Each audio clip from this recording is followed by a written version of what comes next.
All right, guys, we're back with more fantasy baseball content here. I'm going to talk about 5 breakout pitchers so far this season that you can trust moving forward. In this video, I still wanted to highlight some of the pitchers I think can be, top 10, top 20, top 30 pitchers moving forward, but did leave out some of the more big top line breakouts this year. Guys like Joe Ryan and Brian Wu, who've always been really, really good, but are now just super healthy. A guy like Jesus Luzardo, again, who's flashed the top end stuff in the past as a huge prospect, but again, right now is just more healthy than actually breaking out in any meaningful way. But here specifically, I really want to drill in and dig in on guys who've had huge adjustments, either with new pitch they're throwing, a pitch mix change, something mental, something physical, just something that changed in a pitcher and helped them break out. But before we start, make sure if you guys are not already to please subscribe to the channel by clicking that big black button down below. And you definitely want to be subscribed. You don't want to miss any new videos coming out. I've been re-ranking a bunch of positions. I have my waiver wire video every single week. The next one coming Saturday. Going to be rating teams, going to be doing some trade talk stuff. Might even do some live stuff over the next month. I don't know. I'm thinking about doing that for the channel. Let me know if you guys want to do some live Q&As, things like that. Maybe Monday morning, Monday afternoon when everyone's setting their lineups. But all right, now let's get into it. The first breakout pitcher, I think the biggest breakout pitcher in all of baseball this season, is Mackenzie Gore in the Nationals. Gore was a huge prospect coming up with the Padres and was one of the centerpieces for the Juan Soto trade a few years ago. The Nationals acquired him, and it was a few, here and there seasons for Gore. His command was never that good. Sometimes the fastball kind of waver, the curveball location go in and out, the slider wasn't really effective.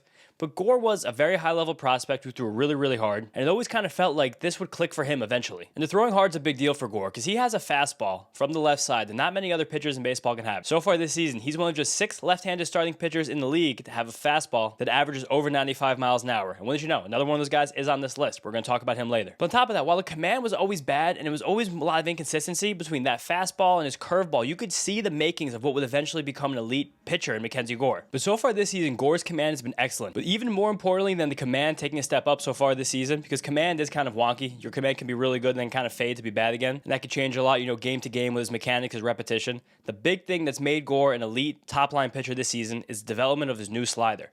He kind of scrapped this slider that he had years ago, basically didn't throw it all last season, but now he's brought it back with new and improved shape. He took a couple ticks off it, and that's allowed him to get much more depth on that pitch, a few more inches of drop. And with these new changes, it's become his most effective pitch against left-handed batters. He's not throwing it against righties, but he doesn't really have to because how good that fastball and curveball are and play off one another.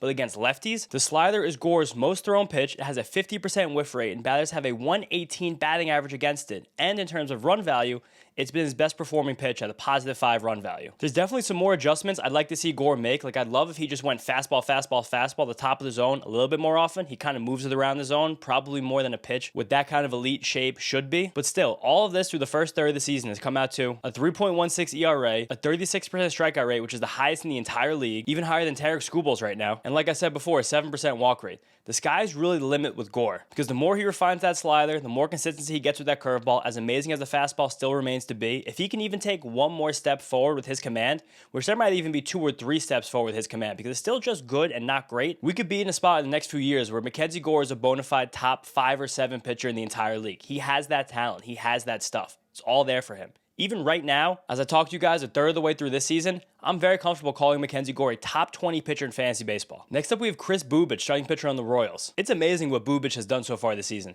He's the second most F-WAR for any pitcher in the league, and also the lowest ERA of any starting pitcher in baseball at 1.43. Statistically speaking, at this point through the Major League Baseball season, the only pitcher who has performed better than Bubic is Tarek Skubal. And what's even more amazing from Bubic is how he got to this point. He's been in the league for a very long time, and heading into this year, he was awful as a starting pitcher. For his career, he had a 4.99 ERA, 1.54 WHIP, and just a 20% strikeout rate. Against him, opposing hitters had a 282, 358, 463 slash line. If that was a slash line for the second, third, or fourth hit in your lineup as a team, you'd be really excited about that. And that was the average what every hitter was doing against him. He also, kind of sadly, this might sound kind of mean, he deserved to suck. His stuff was terrible. He had a fastball that sat 91 miles an hour that just got lit on fire. The last time he started consistently before this year in 2022, opposing batters had a 587 slugging percentage against it. His changeup didn't really miss bats. His curveball was inconsistent. His command wasn't very good. There was really nothing to ever get excited about with Bubic. He was flashing some better strikeout stuff in 2023, but he tore his UCL early that season and had to get Tommy John surgery.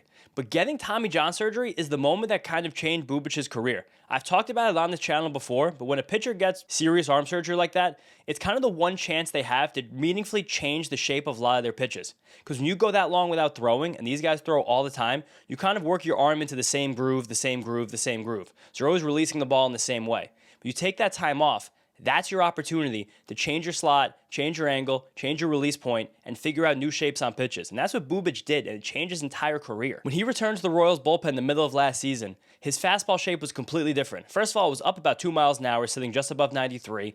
It had way more run on it and cut on it. This went from a fastball that was one of the worst in the league in terms of shape to now well above average. And that right there has set up the foundation for his entirely new repertoire. He also debuted a new sweeper when he came back in the bullpen last year. And through 30 innings in relief, he had a 32% strikeout rate and 2.67 ERA. So right there we could see that something was happening. But there was a question on whether or not he would actually go back into the Royals rotation or just stay as a very solid high-leverage reliever. Well, they did drop him back in the rotation, and all that improved stuff has held up. The fastball's picked up another inch of ride, and it's lost about a half mile an hour, but we can definitely expect that from someone who goes from relief to the rotation. But that inch of ride has helped a lot, and that pitch has been really effective this year. On top of that, he's throwing a totally new and reworked changeup that's dropping more than his old one. His sweeper has an additional 2 inches of horizontal movement than it had when he debuted that pitch last year in the pen, and he's also throwing an additional tight gyro slider he's never really had before. So now when you look at all of Bubic's repertoire together, he has a really, really good fastball. That's the foundational piece, and is getting a 30% swing and miss rate overall. Plus that new changeup that's getting a nearly 40% whiff rate against right-handed batters specifically, because as the lefty, he's throwing his changeup much more to the righties than the lefties. That improved sweeper and solid gyro slider are giving him 2 different slider looks that he's comfortable using against batters from each side of the plate, and he's completely torching lefties with the combination of his four-seam fastball and that sweeper. The fastball is getting a 50% whiff rate against the left-handed batters, and then he can even mix in the sinker too to give him a third look, where those 3 pitches kind of destroy lefties, and then he has the fastball, the 2 sliders, and the changeup that are destroying righties. Overall, there really isn't a chink in Bubic's armor right now, and based on how good this repertoire is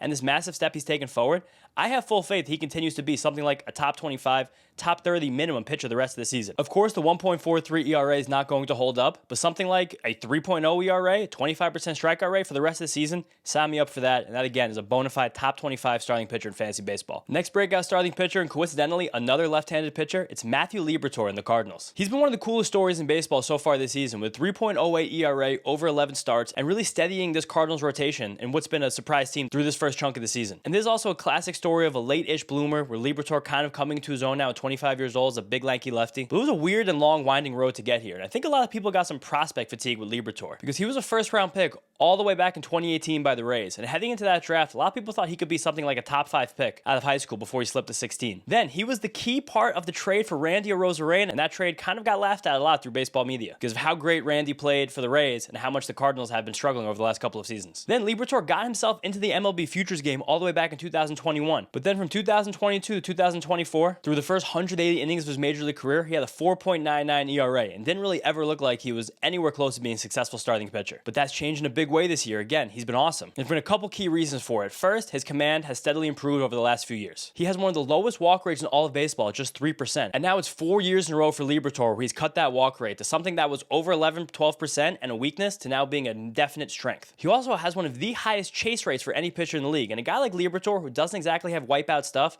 more of a, crafty breaking ball guy with a deep pitch mix, it's very important to get that chase rate, because you're very rarely going to be blowing batters away inside the strike zone. So as that command's improved and the walk rate's gone down, again, one thing that's indicative of improving command, he's done much, much better in living in the shadow of the strike zone now. The shadow of the strike zone is the area that's right around the edges of the plate. And the more Liberatore is able to place pitches there, the more hitters have to make difficult decisions and wind up chasing pitches that aren't really good for them to hit. And that's one of the biggest keys to his success so far this season. But past that, like I just alluded to, the growth of his repertoire has also been a huge factor for his improvement. He introduced a cutter last season, and he's become more comfortable with that cutter this season. The cutter's a big deal for Liberatore when, in and of itself, it's not a great pitch, but it's a big deal for him to add that wrinkle, because his fastball and the sinker also aren't that good. He can really only ever gas it up to 95 miles an hour. Mostly he's sitting 93, 94.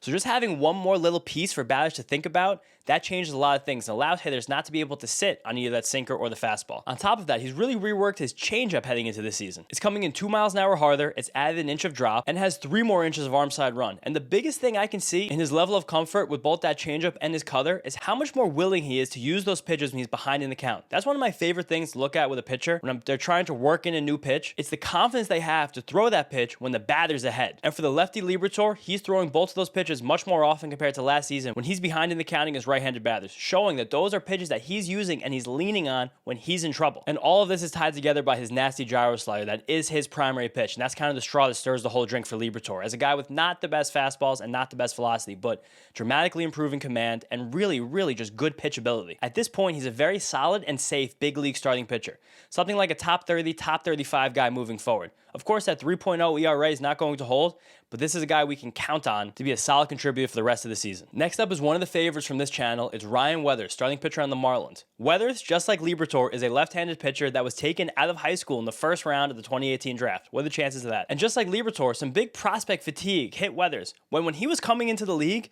he was considered one of the most dynamic players in the entire Major League Baseball draft. He was the Gatorade Player of the Year in 2018, and I think he might have been one of the best high school pitchers this country has ever seen. Between his junior and senior year, he only allowed 2 earned runs over 125 innings with 256 strikeouts. That again earned him Gatorade Player of the Year honors. He had committed to Vanderbilt, but then the Padres took him 6th overall in 2018. He decided to sign with them. He was already on the top 100 list ahead of the 2019 season, and things looked on the up and up for Weathers. But then the pandemic kind of really screwed up his development. Well, the pandemic and actually the Padres, because again, he was a top 100 prospect heading into 2019. He had a pretty good season in A-ball. And then when the pandemic killed the whole minor league season in 2020, the Padres added him to their roster, and he made his Major League debut in the 2020 NLDS. Weathers and Shane McClanahan are still the only 2 pitchers in Major League history to make their Major League debuts during the postseason. After that happened, Weathers did make the Padres opening day roster in 2021. He pitched horribly, again, after never pitching above A-ball besides the postseason last year. And it does seem like he was trying to over-pitch a little bit, trying to capture his moment, because he went on the injured list that April with arm fatigue. That kind of set his whole season out of the whack. He wound up being terrible overall, and he spent more time on the injured list and spent time in AAA. Then 2022, he spent most of the season in AAA, and again was just simply terrible. He had a 6.73 earned run average and almost as many walks as strikeouts. It was so bad. And Weathers has talked about that time in his career since. He said he wasn't taking care of his body, his weight was out of control, he wasn't motivated, his mentals weren't right. And there's no excuse at all, but the way that his career went early on when he was this high-profile lockdown prospect, also Ryan Weathers, son of David Weathers, Major League kid, then to make your Major League debut in the playoffs, get a rotation spot as a 20-year-old and really struggle and not be able to regain what you were, that has to be very tough to deal with. Eventually, during the 2023 season, the Padres traded him to the Marlins for scraps. When I say scraps, I mean scraps. It was a half season of Garrett Cooper and then Sean Reynolds. Scraps for someone who was formerly the 6th overall pick just 5 years before, and still only 23 years old. He finally got himself back on track in 2024, and we saw a glimpse of the pitcher he could be. With a 3.63 ERA over about 80 innings, and for the first time as a major leaguer, he got his strikeout rate over 20%. The arrow was pointing up, and then it went crazy during spring training. There was a lot of buzz around Weathers because of how much better his stuff looked after that healthy offseason. His fastball velocity had ticked up to around 100 miles an hour. That was with amazing shape. When I told you guys before, another lefty that was averaging over 95 miles an hour, it's Weathers. It's him, it's Gore, it's Skubal, it's Cole Reagans. Those are the premier lefty flamethrowers in baseball, and I'm putting them all in that group. That might be crazy to hear, but after Weathers did show that improved stuff in spring training, he went the IL with a forearm strain. Kind of seems scary when you go in the IL after throwing the hardest you've ever thrown in your career, but he's back now. He's made 4 starts, and he has a 2.49 ERA and a 25% strikeout rate over those 4 starts. And on Sunday, for the first time in the season, he completed 6 innings. He did give up a 3-run home run, but he completed 6 innings. Huge mountain to climb for Weathers. That fastball is holding its velocity at over 97 miles an hour, is forcing a 40% whiff rate, and he also has a changeup on top of that, which is probably his best secondary pitch, holding a 40% whiff rate, and then he has a sweeper and a gyro slider on top of those. That's an amazing repertoire, and this is another story of a former elite prospect with high-end talent who's been a bit of a late bloomer, had a bit of a rocky road to get to the league. A lot of nonsense went on for Ryan Weathers, but now he's here and he's ready to pitch. I'm one of the high people on Weathers. I think Weathers can easily be a top 30 starting pitcher for the rest of the season. I'm putting my stamp on that. All right, now the last pitcher I'm going to highlight in this video is David Peterson on the Mets. Another lefty, another former first-round pick, another guy who's turned out to be a pretty big late bloomer. Peterson made his Major League debut in 2020 and has always flashed some stuff, but he was never really over to get over a hump. He would have a couple months where he was striking out 25% of guys and looked great. Then he would have a couple months where the command totally went away on him and he looked like an unpitchable pitcher. Mets fans, I know, have kind of hated him in the past because he would always be this guy who got through the first 3 or 4 innings, and once he got to the 5th and 6th, everything would fall apart for him. There was a moment a few years ago the Mets tried him out in the bullpen. He wasn't effective there. In 2022, he really flashed, had a strikeout minus walk rate over 20%. That all came from an amazing slider that he was using to bury and bury and bury on right-handed batters. But then again, as that season went out, the 2023 season came in, he lost his touch again. And it kind of felt like Peterson was always going to be this guy who was a former first-round pick that was never going to actually take advantage of his potential and never be consistent enough to be a true, solid, every 5th-day starter in the major leagues.